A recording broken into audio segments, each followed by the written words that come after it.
Hello mga Mamsi Cakes! Another day, another cake vlog tayo with your Mommy Jackie PH. And isi-share ko lang ang aking nagawang first time na edible na fondant na 2-tier. Lakas loob ko tong tinanggap kasi gusto ko din talagang matry kung kakayanin ko ba talaga ang pagpo-fondant. Hindi po pala talaga biro ang pagpo-fondant kasi kita naman sa video yung mga pagkakamali ko, as in nahirapan din po talaga ako kasi ma-details yung ginawa kong cake. Pero tinry ko naman yung best ko para lumabas yung gustong design ni client. And ito nga po ang stress, yung mga nagbibitak-bitak and yung parang dry niya at baku-bako kasi gawa nung pag-ganache ko hindi pa rin ganun kapulido. Pero happy naman ako sa kinalabasan kasi maganda naman siyang tignan and nakakahinga na ako maluwag nung nakita ko na yung outcome.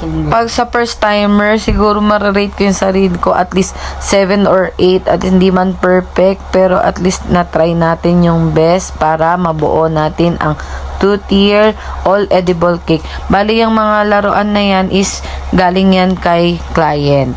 Super salamat sa pagtitiwala kasi in-explain ko naman na hindi talaga ako ganun kabihasa sa paggawa ng fondant cake.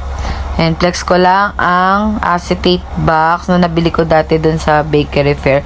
Napakaganda niyang tignan kasi kahit di ganun kaganda kapulido yung cake is napaka clear tignan or napakalinis tignan ng ating gawa. Super bigat din yung cake na yan.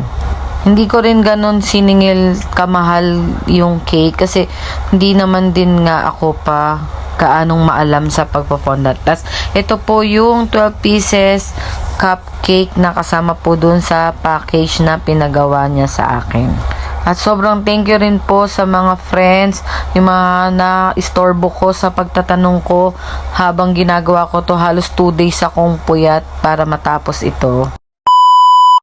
And ito na nga po, proud ako na nakarating siya sa Pasay dun sa birthday celebrant, and ayan, sinend sa akin yan ni client. Super thank you and thank you Lord at naitawid ko ito.